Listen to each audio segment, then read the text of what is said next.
100-র উপরে আমরা শিল্পীদেরকে নিয়ে কাজ করি এবং আপনি দেখবেন এখানে আমরা অনেক ডিপ্লোম্যাটসদেরকেও এনেছি যাতে আমাদের দেশের কালচারটাকে তাদের মাধ্যমেও তাদের দেশে যাতে বাংলাদেশে একটা আইডেন্টিটি পায়। খুবই ভালো লাগছে। হেরিটেজ পল্লী বাংলাদেশের হেরিটেজ অ্যান্ড ক্রাফটস নিয়ে I think more than 2 decades কাজ করছে এটা প্রেসিডেন্ট লুৎফর রহমান।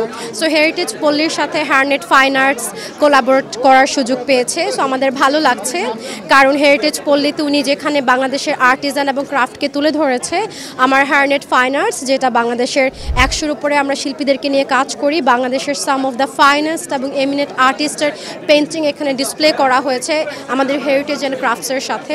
তারপর আপনারা এখানে দেখেছেন বাংলাদেশের ক্রাফটের ফ্যাশন শো এখানে দেখেছেন আপনারা। এই ফ্যাশন শোটাও আমাদের হেরিটেজকে পোর্ট্রে করার জন্য হেরিটেজ পল্লী করেছে। এখানে একটা ম্যাগাজিন আছে। So I have try to give a bit counsel যেহেতু হারনেট বাংলাদেশকে নিয়ে কাজ করে। সো এইরকম আরও যত বড় বড় দেশ বা আমাদের কালচারকে কেন্দ্র করে যে অনুষ্ঠানগুলো হয় আমরা চেষ্টা করি পাশে থাকতে। আর অবশ্যই আমার কাছে মনে হয় আপনি শুধু আমাদের হারনেট ফাউন্ডেশন না, যেমন এখানে হেরিটেজ পল্লী বা আপনি দেখবেন এখানে আরও অনেক উইমেন এন্টারপ্রেনিউররা আছেন যারা বাংলাদেশের কালচার, হেরিটেজ, ক্রাফট, ফ্যাশন নিয়ে কাজ করে। বাংলাদেশে আমরা এখন একটা আনরেস্ট সময় দিয়ে যাচ্ছি, সারা বিশ্ব যাচ্ছে। এই ধরনের সিচুয়েশনে ইউনাইটেড হওয়া এবং আমাদের দেশের কালচারকে একটা কমন গ্রাউন্ড হিসেবে করে কিন্তু আমরা সব পার্টিকে একত্রিত করতে পারি।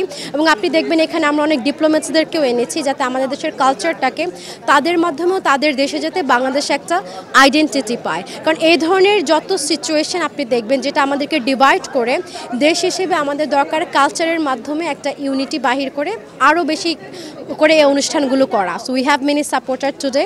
আই হোপ এ ধরনের যদি প্যাট্রন এবং সাপোর্টার পার্টনার থাকে, হারনেট ফাউন্ডেশন, হেরিটেজ পল্লী এবং আরও যত অর্গানাইজেশন আছে, we will continue to promote, support and flourish বাংলাদেশের আর্ট কালচার।